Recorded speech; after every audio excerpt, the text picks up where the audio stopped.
was the Penang Nyonya, a strong, feisty woman who was also a fabulous cook.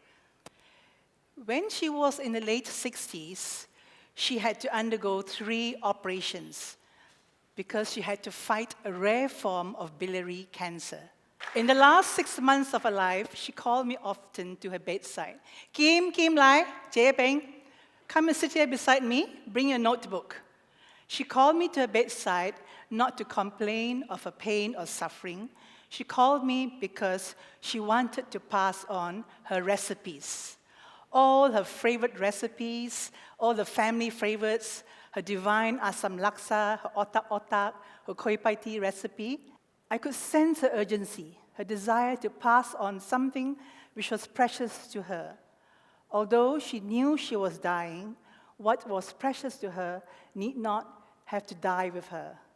All our human lives have to come to an end someday, but our cultural heritage, especially our intangible cultural heritage, must live on. I am a 6th-generation Nyonya. I come from a rather unusual and unique community called the Babas and Nyonyas, also known by these interchangeable terms. The Babas is the word for the males, and Nyonya is the word for the females. Although we have been around for hundreds of years, not much is known about us. It all started more than 700 years ago, way back in the 14th century, when Chinese traders came from China, traveled down south towards ports in Southeast Asia. Relying on the monsoon winds, they sojourned in port cities like Malacca, Penang, and Singapore, as well as other parts of Southeast Asia, Phuket, Batavia, and Java. Unaccompanied by the women folk, many of them intermarried with the local women.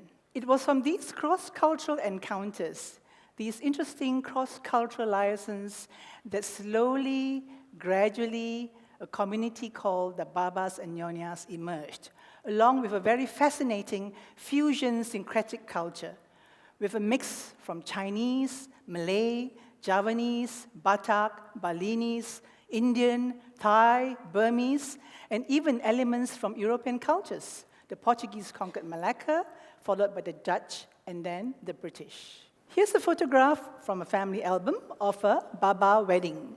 And you can see the interesting mix of all the various cultures in this photograph. The house and the architecture of the house is very Chinese. Words on the lanterns are Chinese, and you can see even the curtains are tied in a very symmetrical fashion. The father of the bride is dressed in a Chinese jacket, and the bridegroom looks very dapper in his Western outfit. But look at the local women. Not quite Chinese, not quite Malay, a lot of campo, right? And they dress in the traditional costume of the region, in baju panjang and in sarongs. Even the bride is in a sarong. And you can tell which is a bride, right? Her whole chest is laden with jewelry. And the posture of the women is very interesting, seated in a very formidable position, with feet planted firmly in the ground. And the matriarch, not the patriarch, the matriarch is seated in the center of the photograph, looking very in command. A favorite photograph of mine is this from my family album. The little boy there is my father. Grandpa looks quite Malay, again, not quite Chinese, with his favorite pocket watch in his Chinese jacket. And grandma is the one who looks very relaxed, with her arm on the armchair, her feet almost coming out of her slippers. Notice the Nyonyas do not have bound feet. And the background in the photograph attests to the love for all things English, very European, probably a grand English country house. So, they call us OCBC. Orang Cina bukan Cina. Chinese, but not quite Chinese. Actually, we're actually very proud of our Chinese identity. We give ourselves Chinese names. We practice Chinese rites and rituals. We carry out ancestor worship. And we celebrate Chinese religions and festivals most religiously and avidly. We speak a kind of a Creole language, a very fascinating Malay patois with many Hokkien words as well as other loan words. And you can see some Hokkien words here, tia, lo ting, pang king, chim che, and so on, right? We speak in Malay, but we have got lots of Hokkien words in it. In the past, many Babas could not speak Chinese. For example, my father could only speak English and Baba Malay. I'm a little bit more multilingual in my generation. And I can speak Cantonese as well, but I can't speak any Mandarin. The only Mandarin expression I know is 我爱你. And of course, I know one more Mandarin expression, 你爱我吗? And one very famous aspect of Nyonya cuisine, one very famous aspect of Peranakan culture is the Nyonya cuisine. Fabulous, wonderful dishes. I don't know whether you've tried them, with lots of herbs and spices. The Nyonyas use leaves like daun pandan, daun kesum, and flowers like bunga kantan, bunga telang.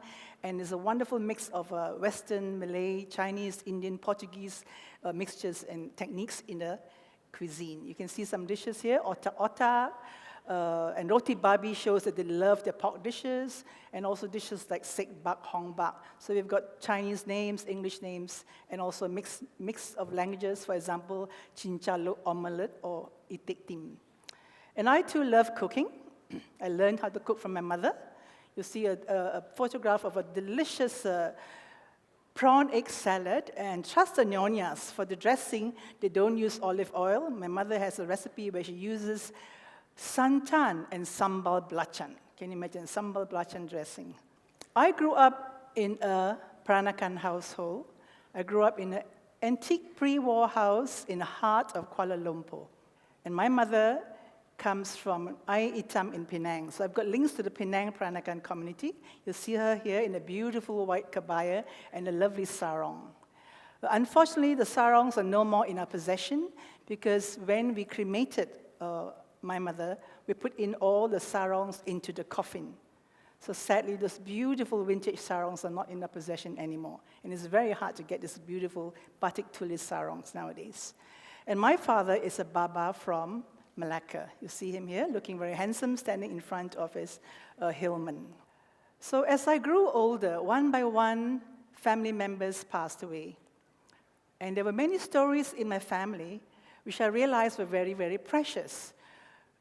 Grandma was a wonderful storyteller, so was my Amache from China, who used to tell us stories of her life in China, where she was suffering from a famine and so on.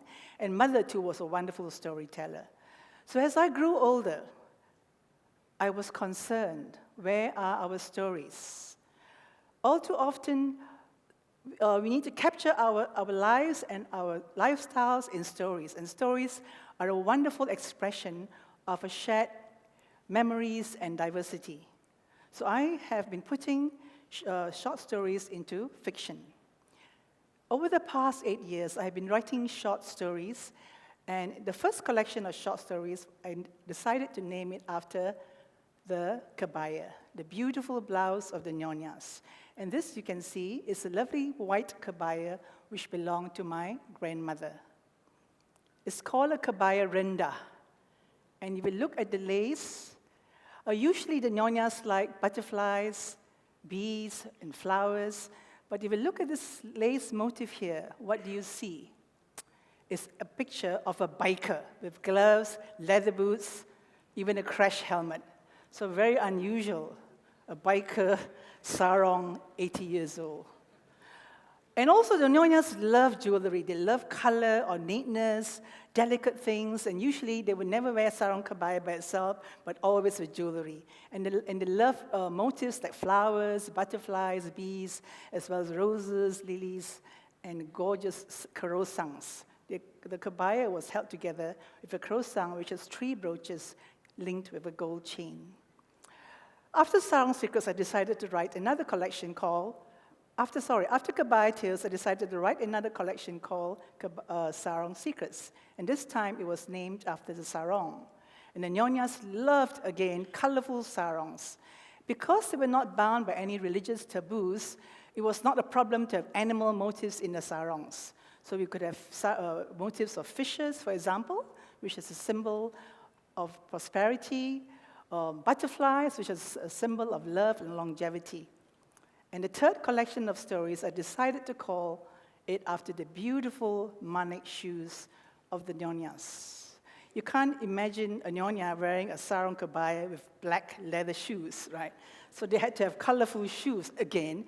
And they sourced the beads from countries like the former Czechoslovakia, so even the country is not around anymore, Austria, Bohemia, and spent a lot of time in beading and embroidery. And you can see here a montage of photographs of Baba beaded items. So not only the Nyonyas like color and embellishments, even the Babas too loved beautiful things. And in the past, many of them were very wealthy and were able to spend money in acquiring beautiful Peranakan material culture. You see up there 2 photographs of Baba slippers with very interesting motifs. One is of a family going out for a ride in the car.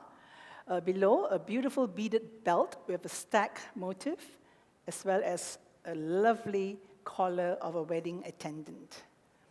Another montage here of beautiful beaded items.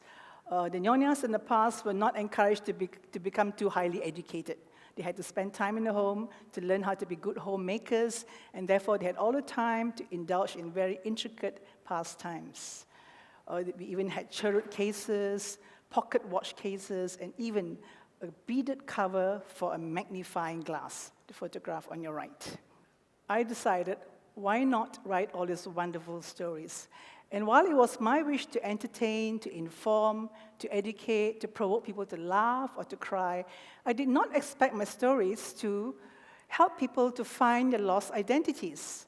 So I was very pleasantly surprised when, after a talk I gave at the international school, a young girl came up to me, I think around 18 years old, and said that she was really thrilled because after reading the stories, she found out that she was actually 25% Nyonya. Her ancestry was actually Peranakan. She said that as she read the stories, she felt that it reminded her very strongly of her grandmother. The words, the swear words, my grandmother used to swear, celaka, celaka. The expressions used, the lifestyles, the costumes, they all reminded her of her grandmother because in every photograph, between every story, I have montage and visuals of all the lovely kebayas and the costumes. So she called up her sister and said, hey, T, what do you think? And the sister said, yeah, I think we are also Nyonya. And another guiding principle in my life is that when you do something, your passion also can go on to inspire others. And just 2 weeks ago, I got an email from a Malaysian composer, Juni Chow, based in New York, who said he was very inspired by my stories, especially the story, The House of Smells and Noises.